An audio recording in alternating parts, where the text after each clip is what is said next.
Watchers white, no change in sight for our temperatures. It is going to be a big change for just about everything else. Right now, we're at 56 degrees, and you can see that cloud line starting to cut through the Twin Cities. Northwest Metro already getting sunshine. Beautiful start to the day up by Elk River, for example. A couple of thin clouds still west and northwest, but those blow through. And we should have a pretty sunny day on our hands. Kind of looking at that last little bit of rain rolling down through La Crosse this morning and then smooth sailing well into the afternoon, evening. It will still be a little cool today. 69 was our high yesterday. That's where I think we'll end up this afternoon. And it does get a bit breezy too. Winds out of the north today, bringing that cold Canadian air in. So that's mainly what keeps us shy of 70. But better if you're going to the ballpark tonight. Twins game last night was kind of gray and drizzly. Today it's just going to be cool and breezy. Tomorrow looks a little bit better, 73 and sunny, and then even warmer by Friday. Okay, I thought this was pretty interesting.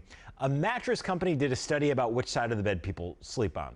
Stick with me here, it gets more interesting. They did find a correlation between bedside and personality. Beer drinkers sleep on the left, wine drinkers on the right. Lefties love dramas, righties prefer action films. But they also asked people why they sleep on the side of the bed they do. And that's what I'm more interested in, especially if you've got like a super strange reason. Is your side of the bed closer to the ocean? Is the other side of the bed haunted? If you're watching on Facebook or Twitter, give us your honest, weird reasons, and we'll share some of those coming up in just a moment. The 2020 presidential election is just a year and a half away. But we may have gotten a preview of it last night. President Donald Trump and Democratic presidential candidate Joe Biden were both in Iowa yesterday, and they spent the day insulting each other. I believe that the president is literally an existential threat to America. Joe Biden thought that China was not a competitor of ours. Joe Biden is a dummy. Only another year and a half of this. Great.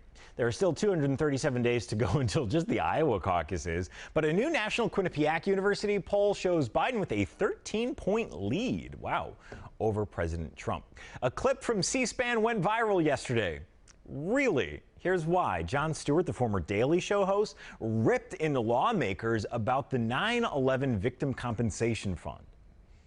They did their jobs with courage, grace, tenacity, humility. 18 years later, do yours. So this is the fund that provides health care benefits to first responders and others in the community with illnesses related to that 2001 terror attack. But it's running out of money and is only funded through next year.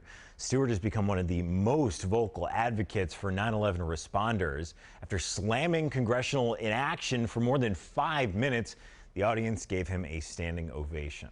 We have an update on David Ortiz this morning. The Boston Globe reports Big Papi took his first steps as he recovers from being shot in the Dominican on Sunday. Also overnight, officials in the Dominican say a second shooting suspect has been arrested. Now in Boston, Ortiz is recovering from a 2-hour exploratory surgery. Doctors in the Dominican had already removed his gallbladder. Ortiz is expected to stay in intensive care for at least 48 hours. The Dayton's Project in downtown Minneapolis was supposed to open its doors this summer, but developers kicked that deadline back 6 to 9 months. Won't open until early next year. This is what it will look like eventually, the atrium at least. It's going to be a 48,000 square foot food hall spread across 3 stories. Now, part of the problem here is finding a balance between modern updates while still preserving history. Those are all important things from the mission standpoint. That also ran into some challenges with the historical preservationists and for some legitimate reasons. And so we worked together to come up with the right size, yet keeping the right experience. So that did take some time. Also, you got to figure out, like, what do you do with the monkey you found in the wall? The new Dayton's Project will have plenty of new shops and food options when it finally does open. The NHL season comes down to one game tonight in Boston. Game 7, Blues and Bruins. So the game is in Boston, but get this, they sold out the 18,000-seat arena in St. Louis for a watch party within just a couple of minutes. And they're now going to hold another watch party at the Cardinals ballpark, which holds 46,000. This is just to watch the game on a Jumbotron, and they're filling up sports stadiums for that in St. Louis. Pretty cool to see that enthusiasm. A Minneapolis cop has been awarded with the state's highest honor, Police Officer of the Year. It's truly an honor, and it's something that I don't take lightly. I know, in my mind, in my personal opinion, there's so many other officers in Minneapolis, St. Paul, and around the state that could have easily won that award. I don't know. Mike's pretty great. This is Officer Mike Kirchin, who's been an officer in Minneapolis for 27 years. You maybe recognize him for the Bike Cops for Kids programs. He speaks at schools and in the community. He's given away thousands of bike helmets and hundreds of bikes, and genuinely just seems like a really nice guy. All right, let's get back to today's talker. There was a study done by a mattress company, which normally who cares, but they were asking folks, which side of the bed do you sleep on? And they figured out how that correlates to your personality. Do you like beer or wine?